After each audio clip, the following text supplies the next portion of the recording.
ইয়াউমাল কিয়ামাহ, কিয়ামতের দিন সেই ডিভাইস আমি প্রকাশ করব। কিতাবান ইয়ালকাহু মানশুরা, এমন কিতাব আকারে যেটা মানুষ উন্মুক্ত দেখতে পাবে। আল্লাহ বলছেন, বান্দা তুমি সেই ডিভাইসটার কথা চিন্তা করো যেটা আমি তোমার গলদেশে লটকিয়ে দিয়েছি। তুমি যা করতেছ সব এই ডিভাইসে সেভ হয়ে যাচ্ছে। আমি আল্লাহ কিয়ামতের দিন কিতাবান ইয়ালকাহু মানশুরা, উন্মুক্ত কিতাব আকারে সেটা প্রকাশ করব। তারপরে রব বলেন, ইকরা কিতাবাকা, আল্লাহ বলবেন তুমি তোমার আমলনামা পড়ো। ইকরা, তুমি পড়ো, কিতাবাকা, তোমার এই আমলনামা।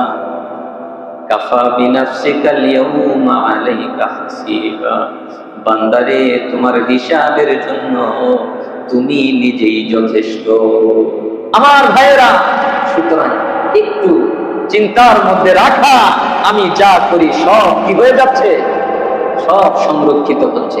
আল্লাহ সব কিছু মনিটরিং করছেন, এমন ভাবে আল্লাহ পর্যবেক্ষণ করছেন যেটা আপনি কয়টা ফাঁকি দিবেন। ফেরেশতারা লিখতেছেন, ডিভাইসে সেভ হচ্ছে,